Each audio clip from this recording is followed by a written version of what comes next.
Hi friends, இன்றைக்கி நம்ம என்ன சமையல் பார்க்க போகிறோம் அப்படின்னா ஸ்டிக்கில் ஃபுல் சிக்கன் ஃப்ரை. ஓகேவா? அதாவது நம்ம ஸ்டிக்கை யூஸ் பண்ணி செய்வோம் பார்த்திங்களா, அந்த சிக்கன் ஃப்ரை தான். நல்லா பைப்பில் தண்ணியை வச்சு சிக்கனை சூப்பராக கழுவி எடுத்துக்கிட்டேன். நல்லா நல்லா க்ளீன் பண்ணி வச்சு பார்த்துருங்க. 2-3 வாட்டி கழுவி வச்சா அதுக்கப்புறம் நம்ம ஸ்டிக்கை குத்த ஆரம்பித்தாச்சு. அதாவது ஸ்டிக் எவ்வளோ தூரம் உள்ளே இறங்குதோ அந்த அளவுக்கு தான் சிக்கன் நல்லா வேகும். அதனால் நல்லா தாராளமாக எவ்வளோ ஸ்டிக் இருக்கோ அவ்வளோத்தையும் குத்திட்டே பார்த்துட்டேங்க. ஒரு பாக்ஸ் வாங்கினேன்னா ஸ்டிக்கு அது ஃபுல்லாகவும் குத்தியாச்சு. அது குத்தும்போது நல்லா சூப்பராக இருந்துச்சு. ஏன்னா சிக்கன் நல்லா சாஃப்டாக இருந்துச்சா, அது நம்ம குத்தும்போது சருன்னு அழகாக இறங்கிச்சு பார்த்துக்கிடுங்க. அதனால் சும்மா தாராளமாக ஏராளமாக குத்தியாச்சா ஸ்டிக்கெல்லாம். அதுக்கப்புறமா இதோட சார்ட்ஸ் ஒன்று நான் போட்டிருப்பேன் வீடியோவில், அப்படி தானே? அந்த சார்ட்ஸுக்கு ஒரு பாட்டு போட முடியலப்பா. நம்மளுக்கு எந்த பாட்டு போட்டாலும் அனிருத் சாங்கு காப்பிரைட் இப்படியே தான் சொல்லுது. புது யூடியூப்பர் நாங்கள்லாம் என்ன செய்வோம் சொல்லுங்கள்? நம்மளுக்கு பாட்டு காப்பி பண்ணி எடுக்கவும் தெரியல. என்ன போட்டாலும் காப்பிரைட் வருது, யார்கிட்டையும் கேட்டாலும் சொல்லித்தர மாட்டேங்காங்க. அதனால் இப்போ நான் என்ன பண்ணிட்டேன் அப்படின்னா, நம்மளே என்ன பாட்டு படிச்சிருவோம், எதுக்கு போட்டுக்கிட்டு எல்லாரையும் போட்டு தொந்தரவு பண்ணிக்கிட்டு, அப்படி தானே?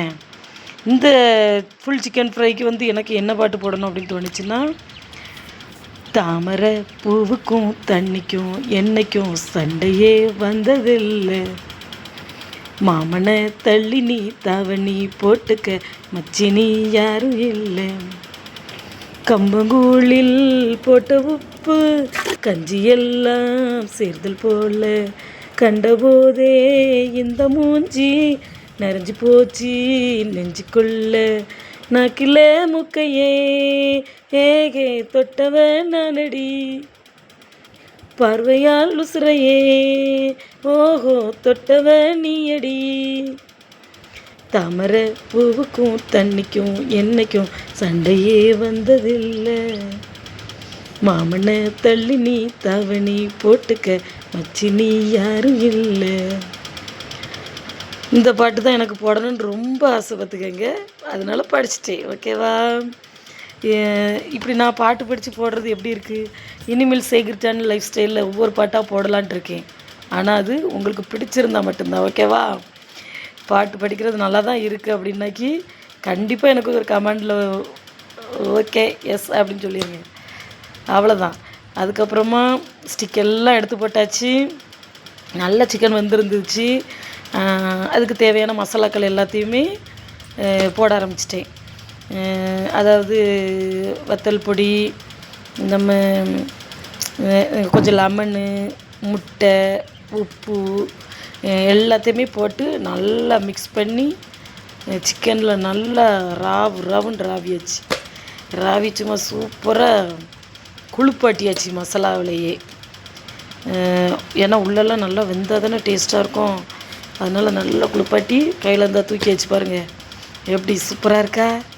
அதை பார்க்கும்போது அப்படி செம்ம அழகாக இருந்துச்சு. ஆனால் அப்புறம் என்ன பண்ணலான்னு பார்த்தா கொஞ்சம் மல்லி இலை வீட்டில் நிறைய இருந்துச்சு.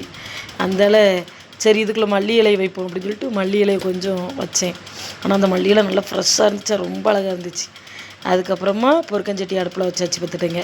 பொருக்கஞ்சட்டி அடுப்பில் வச்சா தீ அது பாட்டுக்கு எரிஞ்சிக்கிட்டே இருக்க. அடுப்பில் பொருக்கஞ்சட்டி வச்சோடனே கரைஞ்சி போச்சு. எண்ணெய் பாக்கெட்டு எண்ணெயை கட் பண்ண லேட் ஆகிட்டு பார்த்துக்கோங்க. அப்படியே பாத்திரமே கரைஞ்சிச்சு. அதுக்கப்புறமா வேகமாக நம்ம மசாலா போட்டு ராவி வச்சுருந்த சிக்கனை பீஸை உள்ளே இறக்கியாச்சு. இந்த சிக்கன் ஏன்டா 2ஆக இருக்குது, ஃபுல் சிக்கன் சொல்கிறீங்களே 2ஆக இருக்குது என்னன்னு கேட்குறீங்களா? அது பானைக்குள்ளே வச்சு அவிச்சேன் பார்த்தீங்களா, அண்டாவில் வச்சு வச்சுருக்கணும் போல். அது எனக்கு தெரியல, சிக்கன் பிய்யும் நான் நினைக்கவே இல்லை பார்த்துட்டுங்க. அது என்னென்னா பானைக்குள்ளனோடனே நம்ம வெளியே எடுக்கும்போது அந்த சிக்கனில் உள்ள லெக்கு தட்டி சிக்கன் 2ஆக பிஞ்சு போச்சு ஃப்ரெண்ட்ஸ். வேறு என்ன பண்ணேன்? நம்ம ஃபுல் ஃப்ரைன்னு தான் நான் சொல்லி ஆகணும். என்ன அதுன்னு சொல்லி தானே வாங்கிட்டு வந்திருக்கேன். ரெசிபியை உங்களுக்கு போடுறேன். ஓகேவா? எந்த ஒரு தடவையும் ஓகேவா? அடுத்த வாட்டி நம்ம சூப்பராக முழுசாக நல்லா பொரிச்சு போடுவோம். புது அண்டாவை வாங்கி என்ன ஒரு அண்டா கூட வாங்கி தர மாட்டேங்காங்க எங்கள் வீட்டுக்காரரு. நானும் கேட்டு கேட்டு எத்தனை வருஷம் ஆயிடுச்சு ஃப்ரெண்ட்ஸ், 10 வருஷம் ஆயிடுச்சு. ஒரு அண்டா இன்னும் வாங்கலை. கல்யாணம் ஆகி 8-9 வருஷம் அடி எடுத்து வச்சாச்சு. ஒரு அண்டா வாங்கி தர மாட்டேங்காரு. அதனால் இனிமேல் அண்டா வாங்கிட்டு சூப்பராக போடுவோம். அதுக்கப்புறம் வந்து மண்பானைகளும் வாங்கி தர சொல்லி கேட்டுகிட்டே இருக்கே, வாங்கி தர மாட்டேங்காரு. வாங்கி தரும்போது உங்களுக்கு அழகழகான ரெசிப்பியாக போடுறேன், ஓகேவா? இந்த சிக்கன் எப்படி இருக்குது, நல்லா வந்துருச்சு பார்த்துடுங்க. இருந்தாலும் கூட கொஞ்சம் நேரம் போடுவோன்னு சொல்லிட்டு போட்டு தான் எடுத்து சூப்பராக நல்ல எங்கள் கடைக்கு ஒரு பழைய உட்டில் வந்து ஒரு ரவுண்டாக ஒன்று வந்துருந்துச்சு, பலகை மாதிரி. அந்த பலகையில் 2 இலையை விரித்து, நல்ல பெரிய பலகை, 2 இலையை விரிச்சுமே அந்த பலகை பத்தலை பார்த்துக்கிடுங்க. அந்த இலையை விரித்து அதில் வந்து சிக்கனை தூக்கி வச்சு பிள்ளைங்க வெயிட் பண்ணிகிட்டு இருந்தாங்க, அம்மா எப்போம்மா சாப்பாடு சிக்கனை தருவீங்க அப்படின்ட்டு. அதுக்கப்புறம் பிள்ளைகளையும் உட்கார வச்சு சாப்பாடு இந்த சிக்கன் எடுத்து கொடுத்தேன்னா பிள்ளைங்க நல்லா சாப்பிட்டுட்டு செம்ம என்ஜாய் பிள்ளைகள். அம்மா செம்மையாக இருக்குமா அப்படின்னு சொல்லிட்டு சுட சுட அதை பிக்கவே முடியல. இருந்தாலும் அதை எப்படியாவது பிச்சிடணுண்டியா 2 பிள்ளைகளும் அப்படி பிச்சுட்டு கிடந்துச்சு பார்த்துடுங்க. ஒரு வழியாக பிச்சு சாப்பிட்டுட்டாங்க. அதுக்கப்புறமா சரி இனிமே போதும் நம்ம போஸ் கொடுத்ததெல்லாம் அப்படின்ட்டு எங்கள் வீட்டுக்காரரு நல்ல கட்டில் தூக்கம் கொண்டு பக்கத்தில் வச்சு பிள்ளைகளும் சாப்பிட்டுட்டு இருந்துங்க. எங்கள் வீட்டுக்காரன் எடுத்து டேஸ்ட் பண்ணி பார்த்தாச்சு, நல்லா தான் இருக்குது அப்படின்னாச்சு. Okay, thank you. பிடிச்சிருந்தா லைக் பண்ணுங்கள். பாய்.